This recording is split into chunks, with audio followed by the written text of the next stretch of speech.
hablando de lo que estamos hablando hoy, pensemos en Paco Ibáñez y vamos a cantar. Érase una vez un lobito bueno al que maltrataban todos los corderos. Y había también un príncipe malo, una bruja hermosa y un pirata honrado. Todas estas cosas había una vez, cuando yo vivía un mundo al revés. Todas estas cosas había una vez, cuando yo soñaba un mundo al revés. O sea que las cosas son lo que son y también lo que parecen. Bueno, vamos a ver. Spinoza. Spinoza es, todos lo sabemos, un gran filósofo, ha sido nombrado antes. Y nos vamos a fijar en un episodio de su vida, no en su filosofía. Él habló del mal, habló de la ética con un conocimiento absolutamente sublime, pero en su vida hay un episodio terrible que es negro, es marginal y representa en un sentido el mal en estado puro.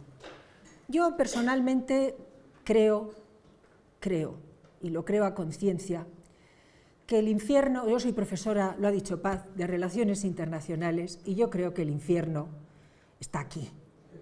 Y la gente, nuestros coetáneos, nuestros contemporáneos, nuestros hermanos, personas en este mundo, lo viven. O sea, yo francamente, a la justicia divina no le tengo miedo, porque yo creo que no hay justicia peor, en el mal sentido de la palabra justicia, que la justicia que aplican los seres humanos, encima yendo de justicieros. Pero bueno, vayamos a Spinoza. Spinoza, llamado Baruch, que significa bendecido por Dios, nació en Ámsterdam, en el barrio judío, y era descendiente de judíos portugueses emigrados en lo que los judíos de sí mismos como pueblo llaman la diáspora. Y ahora veremos un poquito más de la diáspora. Aquí, más que nada, más que leer estas cosas que ahí figuran escritas, aparte de que casi no se lee,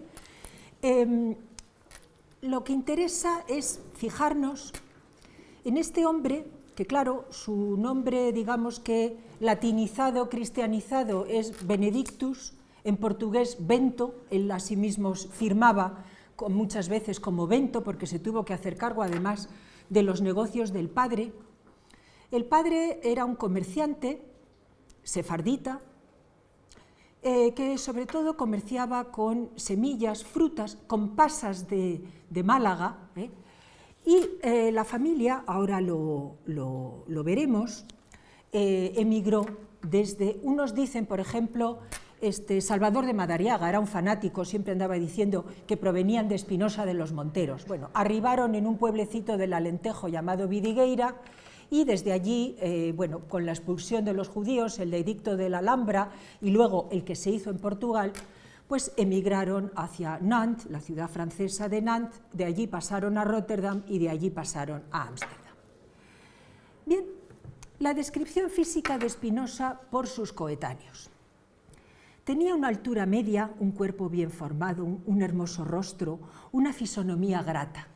Ya lo hemos visto aquí, en su retrato. Llevaba la melena cortada por los hombros, un fino bigote que ahí no se ve, los ojos lánguidos con cejas espesas, largas y curvadas, tez aceitunada, como conviene a un judío de origen hispano-portugués. Solía vivir de alquiler, con esta manía de las casas, me compro. No, él nunca tuvo nada. En casas de amigos, tuvo muy buenos amigos y también terribles enemigos. De hecho, Benedictus Spinosus fue conocido por sus detractores como Maledictus Spinosus, es decir, el espinoso maldito, porque era odiado por muchos, precisamente por no encajar en la medianía. En estas casitas en las que vivió, no se movió más que estuvo en Ámsterdam, en las cercanías de Leiden y finalmente en La Haya. Ese fue su recorrido. Murió bastante joven, a los 44 años, de tuberculosis, que antiguamente se llamaba tisis. Bueno, era pulidor de lentes y de otro instrumental óptico. Mantuvo correspondencia, entre otros, con Huygens y con eminentísimos científicos de la Royal Society, eminentísimos científicos de la época, desde sus casitas en donde vivía. Poseía bastantes buenos libros, se pueden ver, hay un inventario, se han encontrado, están perfectamente colocados en las estanterías, y se alimentaba sobre todo de uvas pasas, lo que comerciaba su padre, y de papillas de leche con cereales. Al morir se registró que poseía, a mí esto me emociona, 2 pares de pantalones, 7 camisas, 5 pañuelos. Dormía en una cama de madera de 4 postes con cortinajes rojos, su único lujo heredado de sus padres. Era reservado y amable, modesto y a la vez plenamente consciente de su valía. Eso quiere decir que tenía dignidad. Bueno, esta es una brevísima mención de la diáspora. Tras la destrucción del Templo de Jerusalén en el año 70, todos los que habitualmente vais a Roma, que aquí son unos cuantos, pues bueno, habéis visto el Arco de Tito, donde en el friso se ve pues, la menorá y distintos instrumentos del culto judío. Y a partir de ahí el pueblo judío se dispersa por el mundo, por el orbe romano, pero también fuera del orbe romano, porque, como sabemos perfectamente, aquí en Toledo, o incluso en la Biblia, en el libro de Reyes 2, está el episodio de Salomón, que te cuenta cómo para el templo de Salomón en las naves se llevaron metales preciosos y pavos de Tarsis. Entonces parece ser que ya el antiguo pueblo judío tenía conocimiento de la cultura tartésica en época tan remota como aquella. Y de hecho, los judíos consideran a Toledo la segunda Jerusalén. Bueno, los sefarditas son los oriundos de Sefarat, que es la manera que tienen los hebreos, los judíos, de designar a nuestra península ibérica. Y de hecho, pues como todos no vamos a entrar en la crónica de la persecución a los judíos a partir del edicto de la Alhambra de los Reyes Católicos, simplemente en el caso de Portugal, pues bueno, un poquito después, con motivo del matrimonio de Manuel I de Portugal con una infanta española, pues se genera lo que fue los principios de la persecución a los judíos sefarditas portugueses, que son justamente los que dan origen a la familia de Espinosa en Ámsterdam en concreto. Bueno, este es un mapa en el que se ve las distintas diásporas o una parte de las distintas diásporas del pueblo judío por el orbe entonces conocido, el orbe mediterráneo y también atlántico, cómo llegan a los Países Bajos. Y, de hecho, en los Países Bajos, el decreto de tolerancia de auspició la acogida de muchísimos judíos sefarditas de origen hispano-portugués, precisamente para alojarlos allí.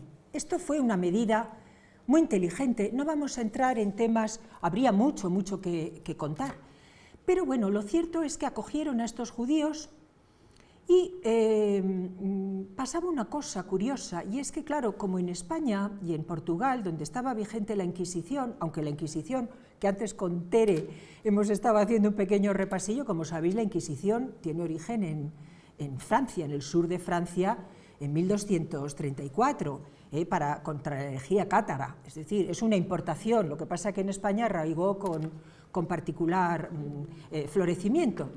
Pero bueno, lo cierto es que esta persecución, que se les forzaba a convertirse porque si no perdían las propiedades, pues dio lugar a que luego los judíos conversos, que también se llamaban cristianos nuevos o incluso marranos en sentido despectivo, para mostrar que volvían a sus raíces, algunos al rejudaizarse incorporaban un mayor rigorismo en su fe religiosa.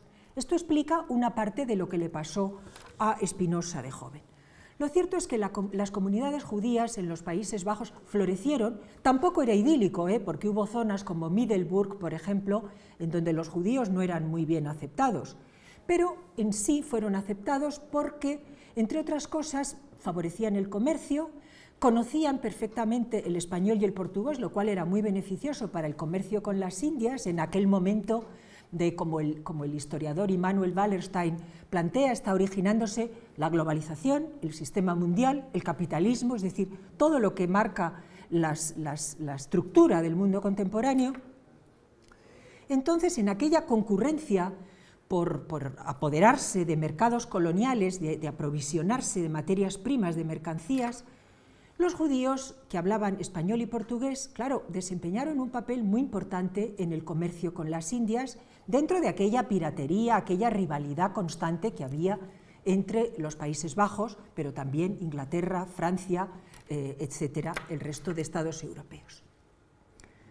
El caso es que estos judíos se asentaron en la zona de Ámsterdam, si vais, bueno, pues cerca de al lado de donde está la casa de Rembrandt, que incluso se dice que Rembrandt se inspiró en los tipos judíos para componer, por ejemplo, sus pinturas sobre los profetas, pues en esa zona, que es la U de Champs, luego veremos una pequeña diapositiva antigua, muy curiosa.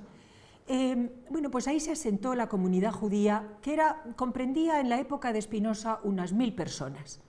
Estaban organizados en pequeñas comunidades que luego se unieron, y de hecho, si vais a Ámsterdam, podéis ver todavía, que está allí presente, es bastante grande y muy solemne, la sinagoga portuguesa. La sinagoga portuguesa de Ámsterdam está construida, eso es un tema muy interesante, pero ya habrá ocasión de hablar de ello, según los hipotéticos planos del templo del rey Salomón, que adoptó un arquitecto judío que a su vez tomó unos planos de unos sacerdotes españoles que también estuvieron especulando, creo que está en el Escorial los planos, es una cosa muy curiosa.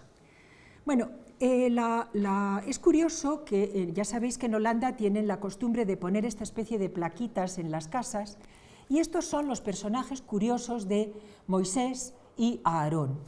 Y de hecho en Ámsterdam hay actualmente la Moses en Aaronkerk, la iglesia de Moisés y Aarón, y ahí está, ahí en donde está esa iglesia estuvo la casa que se supone que es donde nació Spinoza, y bueno, pues ahora no queda absolutamente nada de esa casita. Bueno, este es el pueblo de Vidigueira, del Alentejo, donde estuvo su abuelo y desde donde partieron hacia Francia primero y hacia los Países Bajos después.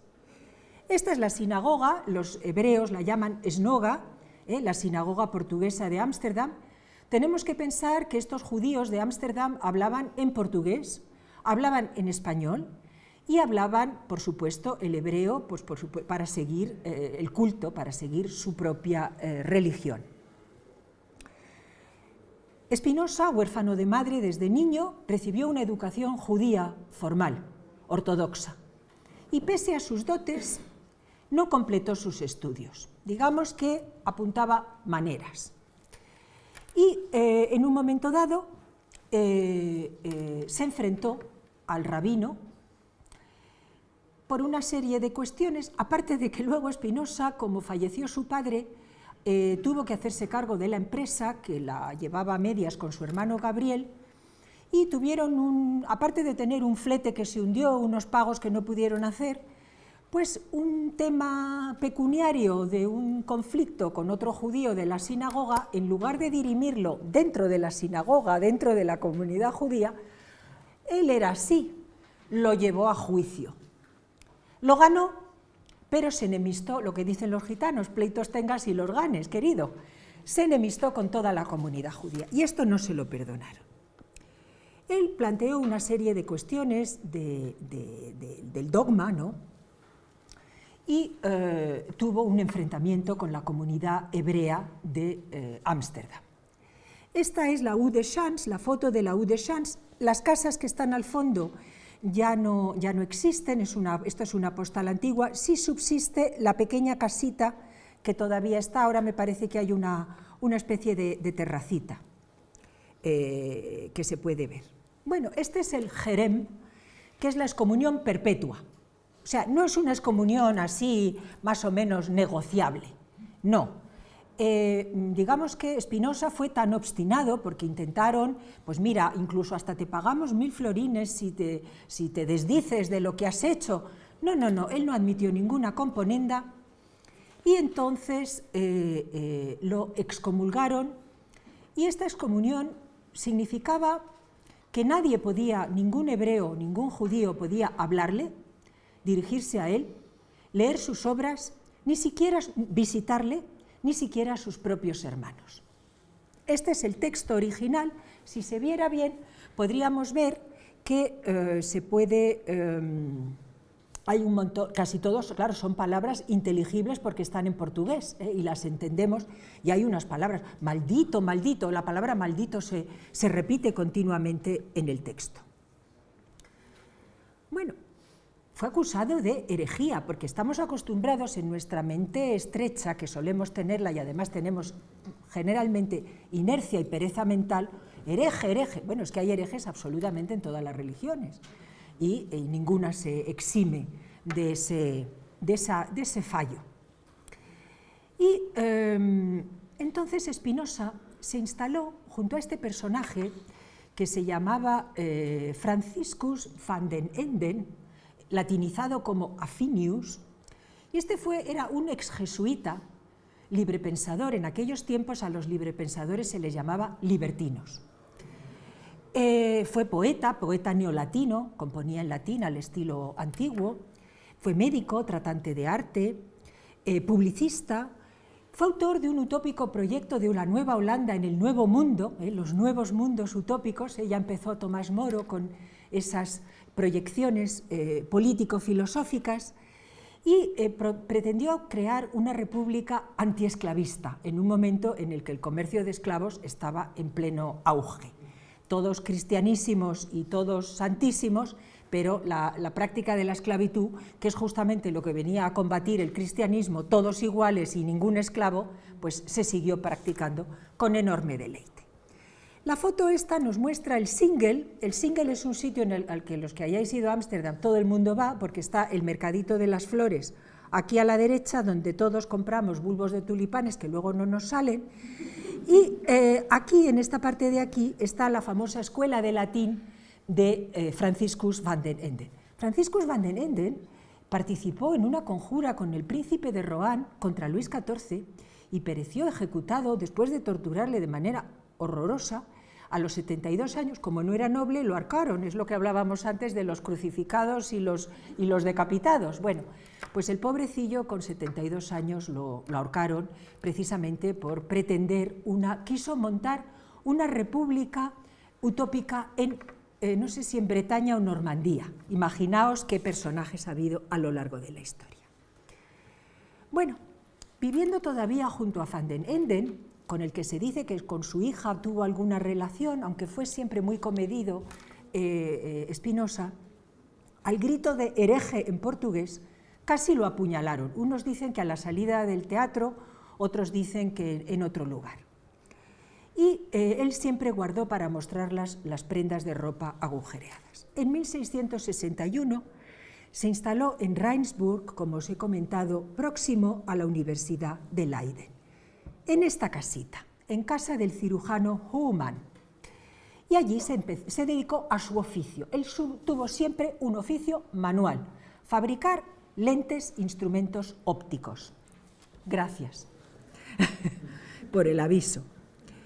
Bueno, entonces entró en contacto con los menonitas, con una serie de grupos religiosos disidentes, y aquí este cuadrito lo vamos a pasar completamente por encima porque nos vamos a ir al núcleo directamente.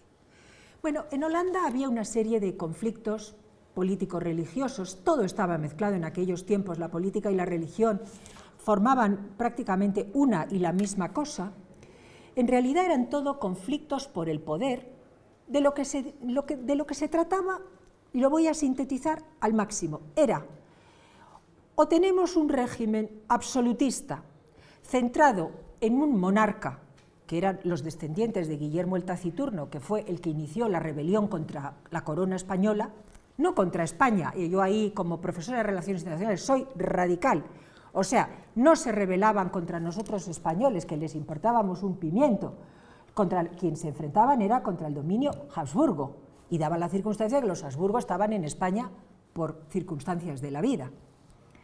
Entonces, la cuestión era, o tenemos un régimen absolutista con un príncipe que además en pleno momento de expansión, de consolidación y de cristalización del absolutismo, o tenemos un régimen que podríamos considerar republicano, encomendado a unos regentes en el sentido de que regían, que eran personas pertenecientes a la burguesía liberal, comerciantes. Religiosamente tenemos que pensar que en los Países Bajos ya estaba implantado el protestantismo y en concreto la rama calvinista, con dos vertientes, una más moderada y otra más radical.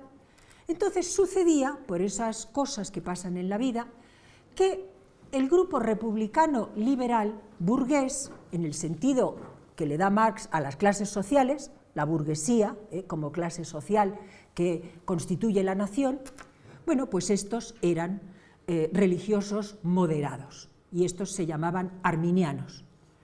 En tanto que, digamos que la Carcundia, que apoyaba, que era el pueblo, no os vayáis a creer que la Carcundia era solamente, era un poco lo que está pasando ahora, mañana hay elecciones en Francia, ya veremos lo que pasa.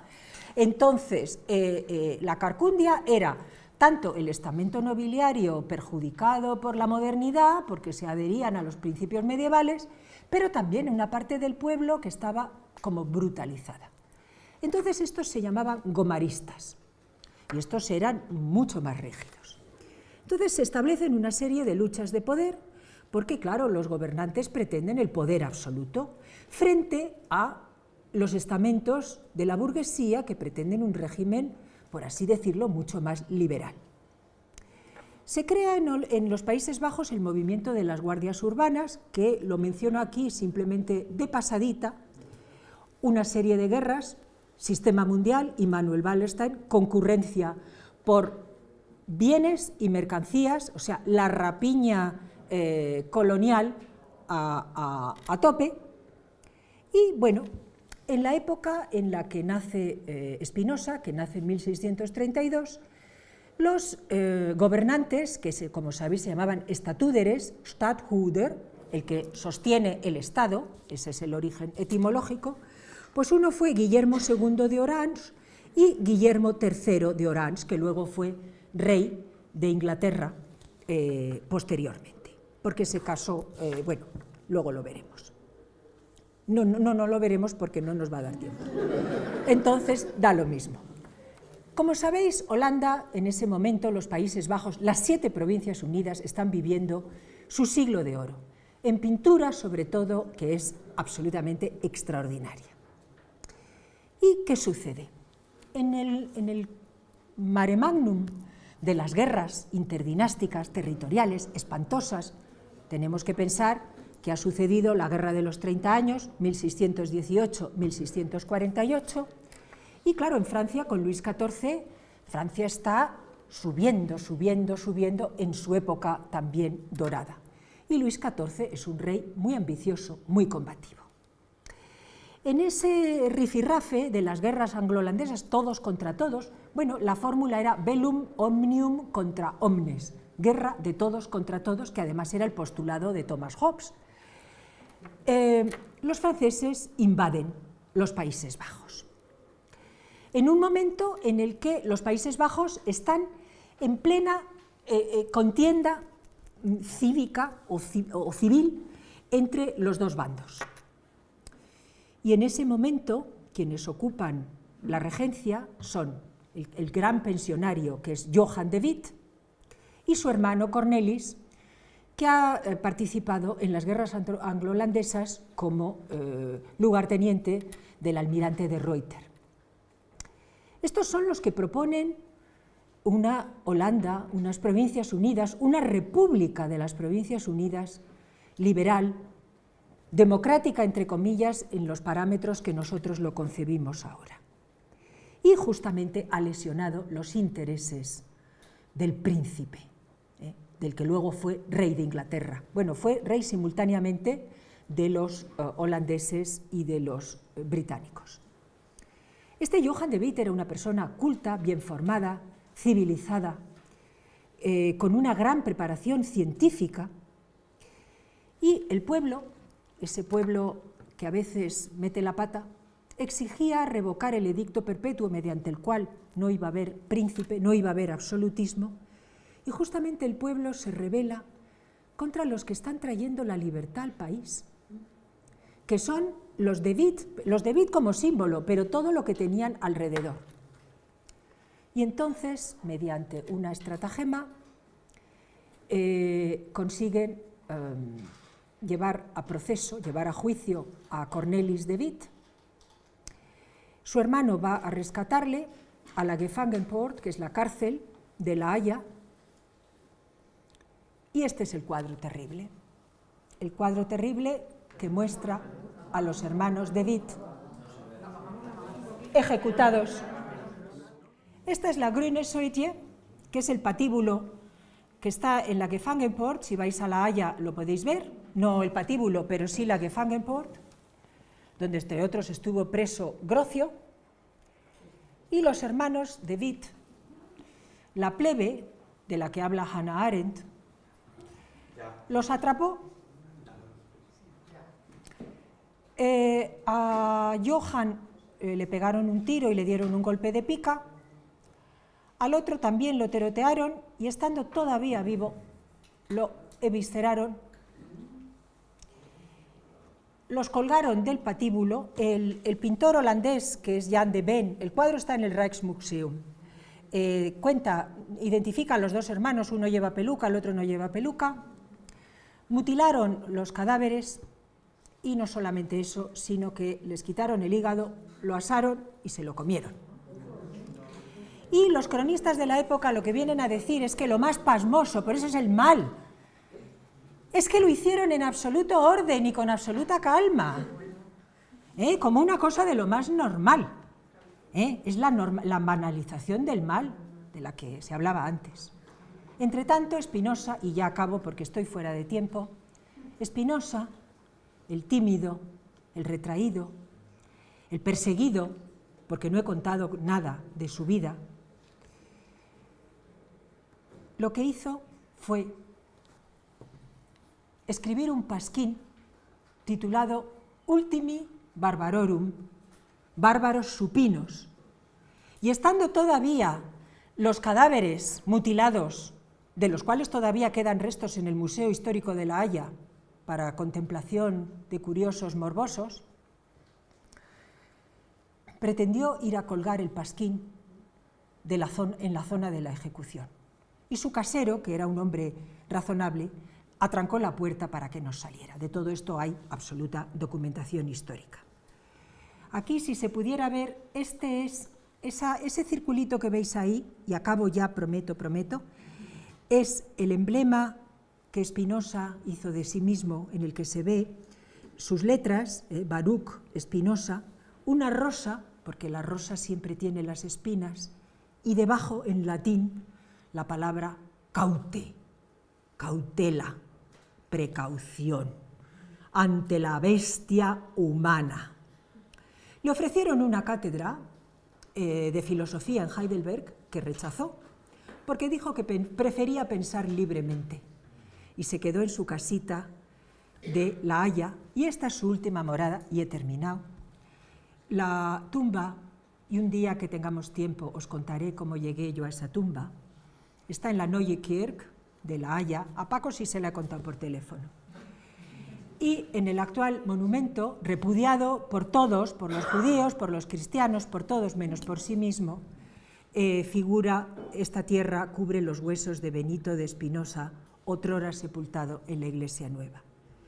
Y en su 30ª epístola dice una frase que a mí me emociona, y es: yo dejo que cada cual viva según su buen parecer, mientras que a mí me sea lícito vivir para la verdad.